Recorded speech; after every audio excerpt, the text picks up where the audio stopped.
ఆంధ్రప్రదేశ్లో కూటమి ప్రభుత్వం అధికారంలోకి వచ్చాక మరి ఇక్కడ ఎమ్మెల్సీ ఎలక్షన్స్ జరిగితే నామినేషన్ వేయడానికి కూడా తెలుగుదేశం పార్టీ నాయకులు ఎవరు కూడా ఇక్కడ ధైర్యం చూపకపోవడం, మరి ఆ విధంగా ఆ రోజు బొత్స సత్యనారాయణ గారు ఈ ప్రాంతం నుంచి ఉత్తరాంధ్ర ప్రాంతం నుంచి ఎమ్మెల్సీ గెలవడం, తద్వారా ఇక్కడ రఘువర్మరాజు గారిని మళ్ళీ ఎమ్మెల్సీ ఎలక్షన్స్లో కూటమి అభ్యర్థిగా ప్రచారం చేసి మరి ఎంత దారుణంగా ఓడిపోయారో మనందరం విశాఖ నగర ప్రజలందరూ కూడా చూశారు.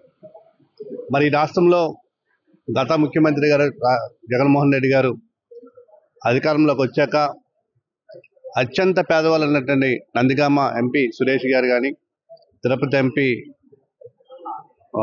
ప్రసాద్ గారు కానీ, మరి చాలామంది అరకు ఎంపీ గారు కానీ అత్యంత పేదవాళ్ళని ఈ రాష్ట్రంలో ఎంపీలుగా, ఎమ్మెల్యేలుగా, మంత్రులుగా తయారు చేసిన చరిత్ర వైఎస్ఆర్ కాంగ్రెస్ పార్టీ.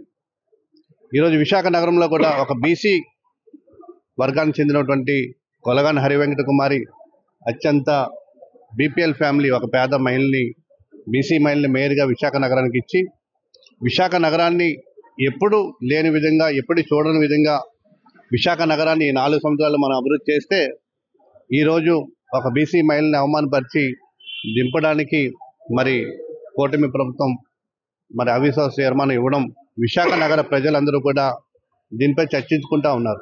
ఒక మహిళని అన్యాయంగా దించేదానికి ప్రయత్నం చేస్తూ ఉన్నారు. మరి దీన్ని ప్రజలందరూ కూడా గమనిస్తూ ఉన్నారు. ఏది ఏమైనా డేట్ ఇచ్చినప్పటికీ మరి ఈ 2 ఎలక్షన్స్ మేము ఉత్తరాంధ్ర ప్రాంతంలో ఏ విధంగా గెలిచామో పెద్దలు జగన్మోహన్ రెడ్డి గారు నాయకత్వంలో, బొత్స సత్యనారాయణ గారు నాయకత్వంలో, మరి అమర్నాథ్ గారు, కురసాల కన్నబాబు గారు, మా కార్పొరేటర్ అందరితో కూడా నేను మీటింగ్ పెట్టడం జరిగింది. ఆ విధంగా మరి విశాఖ నగరానికి, విశాఖ ప్రజలకి ఒక మంచి విశాఖ నగరంలో ఒక మంచి పరిపాలన అందించడానికి వైఎస్ఆర్ కాంగ్రెస్ పార్టీ నా యొక్క పోటీని ఎదుర్కొంటాం. పూర్తి విశ్వాసంతో, పూర్తి మెజార్టీతో మళ్ళీ మా మేయర్గా కొలగాని హరివెంకట కుమార్ గారిని నియమించుకుంటామని తెలియజేస్తాం. మరిన్ని వీడియోస్ కోసం ఛానల్ ని సబ్స్క్రైబ్ చేయండి. లేటెస్ట్ అప్డేట్స్ కోసం వాట్సాప్ ఛానల్ ని ఫాలో అవ్వండి. ఆ లింక్ డిస్క్రిప్షన్ లో ఉంది.